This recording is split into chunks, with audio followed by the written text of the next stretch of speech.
See you later.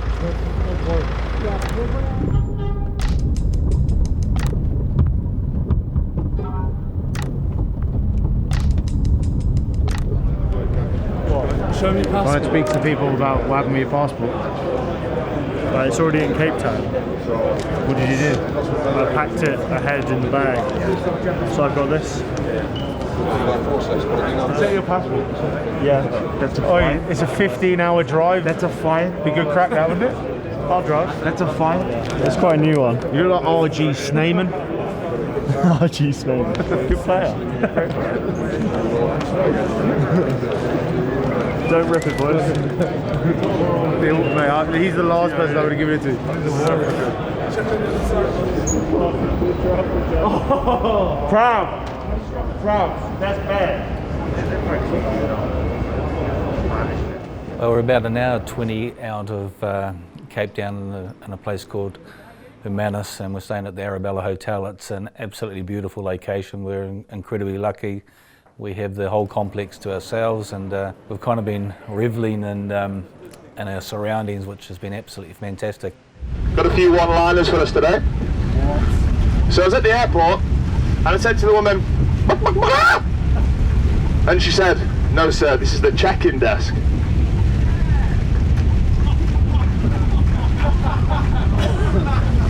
Always look on the bright side of a rainy day. Today we have a single session.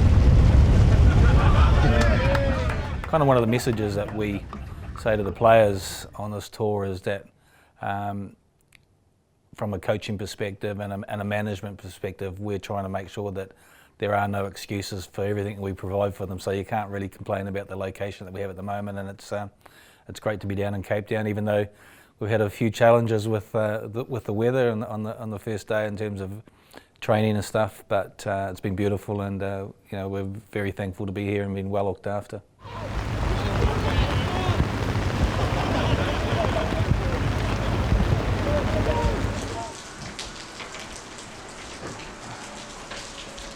Seeing the England boys again was good, but then also meeting the Welsh, Scottish and Irish boys for the first time was good. Obviously these guys I watched growing up, and to be sharing the same hotel and sharing team talks with them in the next few weeks will be exciting, and hopefully I can learn loads from them. I'm gutted for Finn. He's in a boot, but he's still smiling and stuff. And even before I met him here for the first time, I've had some good conversations with him about rugby, about the game, about the way he sees the game, about the way he thinks, and to finally meet him in person, I'm looking forward to seeing how he works, seeing how he goes through his business, and trying to pick up a few things, because he's a brilliant player, and hopefully we can spend some good quality time together. It would be a dream come true to represent the Lions. I'm still overwhelmed of being here. It's been a pretty whirlwind 24 hours, but if I ever get the opportunity to play this weekend, I'll be massively excited. I'll try and do myself and my family proud, and do the boys proud as well, and especially do the jersey proud, because it's a special club to be a part of, and hopefully I can rip in on the weekend. It's Randall to Smith, and Smith scoring for England.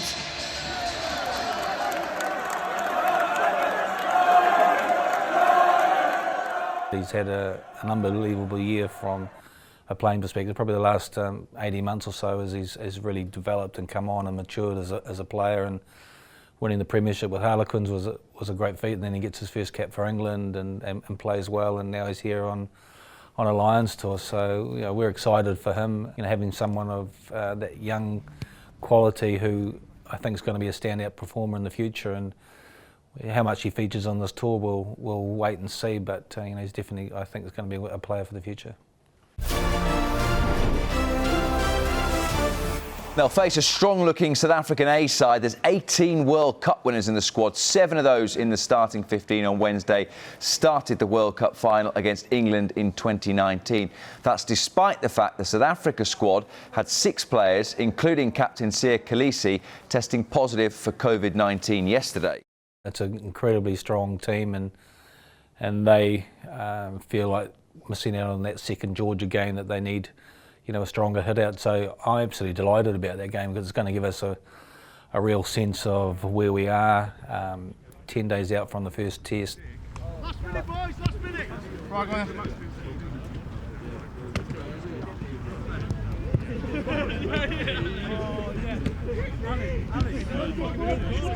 They've had some issues with COVID and whatnot, so they've announced a very strong team. But for us, that's great. You know, preparing for the Test series, it's a real challenge that we need, and we're looking forward to on Wednesday night. 10 days to go until the scheduled first test against the Springboks. Tonight feels like the real thing already. Farrell's kick charged down. Nkosi with the opening try of the evening. And here is Cheslin Colby. And he releases the captain Am. Mesmerising. So the double movement denies the British and Irish Lions a try. The Lions, they make the surge. This time it's over. And this time the try is awarded. Lewis Rees-Zammit! Does he get there?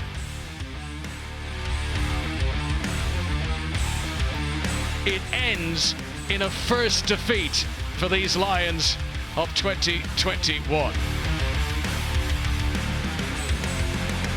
Hugely disappointed, obviously, not to get the result. A little bit of a slow start. Grew into the game, but I think we take a lot of positives from that leading into the Test series. You know, that was a strong South Africa A side, like we knew it would be, and we were in a good place physically. Just got to tidy up a few errors, which gave them opportunities in our first half. But you know, I think we're in a decent position leading into the Test series now. It's just ironing out them couple of errors, tidy some things up, and but physically we're in a good place.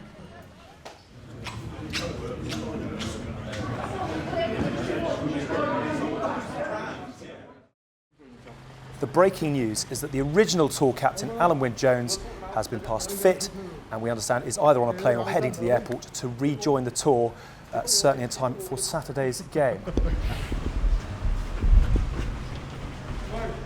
It was pretty emotional when Alun Wyn obviously got injured, and he spoke after the game. I knew how much it meant to him. Being selected as captain of the Lions, and then obviously to get injured, but the work he's done over the last 3 weeks or so to get himself in a position to be back fit and you know, and to rejoin us, you know, it's a huge boost for the squad. You know, just to have his presence around, his experience and his voice will certainly add to the group, and no, it's great to have him back. Boys have had a little bit of banter with him. I'm sure that I think the Lazarus phrase has come out once or twice, but no, it's great. You know, the work he's done is absolutely phenomenal, and it's just great to see him back out here.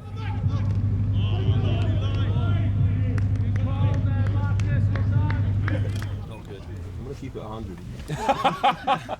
We've really got on as a group from the first day at Lensbury when we met up. It was a great atmosphere, a great buzz, and it's just continuously built from the first day we met in Jersey, and then building up through the games. And obviously the longer the tour moves on and progresses, where certain challenges are thrown at us, and the character of the group is really coming together, and everybody's in it together. And no, we have become, want of a better word, a proper band of brothers.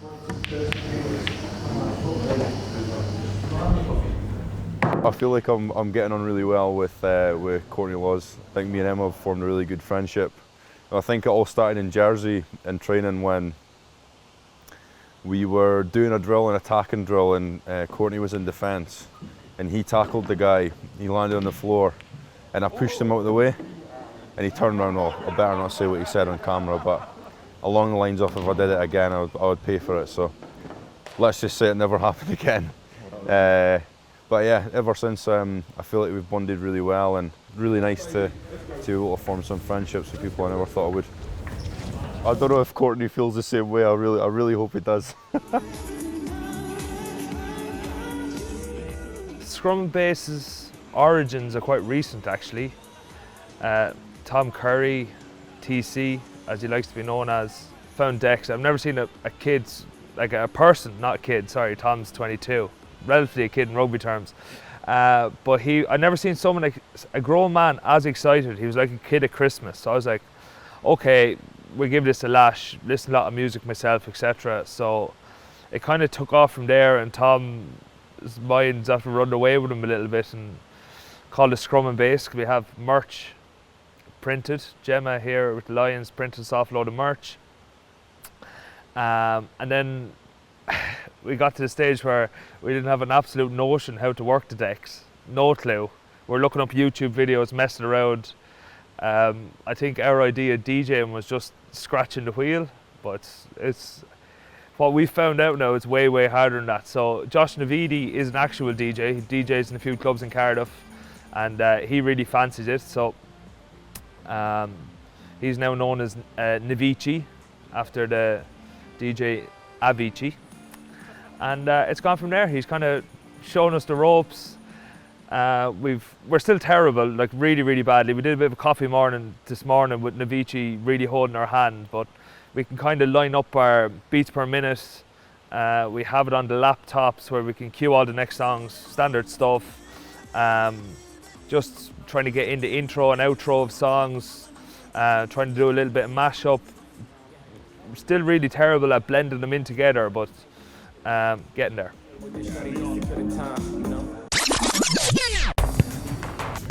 Ready to prep for another game? Let's go.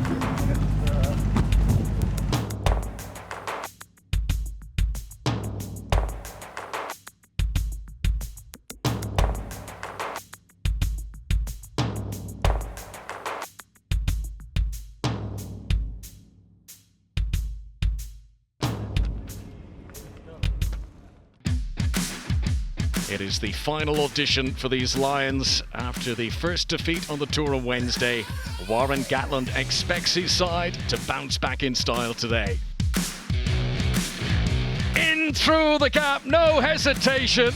Luke Cowan-Dickey right in there for his first Lions try. The Bionic Man ready for his entry shortly, it would appear. Alun Wyn Jones. Who would have thought it? Look at Smith go here, and a bit of Reese Lightning from Louis Rees-Zammit, and another little reminder of what he can do. The Lions could be in again here. Sam Simmons, and just reminding Warren Gatland how difficult it is going to be to choose this starting 15 next weekend. It's an unbelievable feeling. It was a dream come true to represent the Lions, to put on this red jersey and to do it with 22 other blokes who I've got on well with recently and have welcomed me into this camp. It's a special feeling, and it's a shame it's not a full stadium and my family can't be here, but I know they're supporting me at home, so to represent the Lions for the first time it was a special moment, and I'll never forget it. So Lion 855 is Marcus Smith.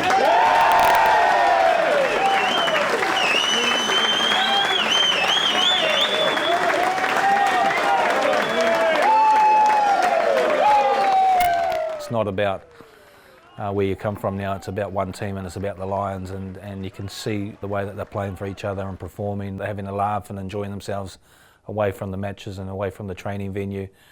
And for me that's always a really good sign, because if you can get a group of guys that are playing for each other and it not being something that's put on, but it actually means something, then it goes a long way to when you get into those situations and games where you've got to dig really deep, you've got to get in that arm wrestle, you've got to stay in the fight, and you know the guy next to you is thinking the same thing and he's giving 100%, then from a coaching perspective that's all I can ask for. And I'm starting to see that, well, I've been seeing that for a while from this group of players, that there's a real bond with this group of men, and you know, I think they're on a mission to hopefully do something really special.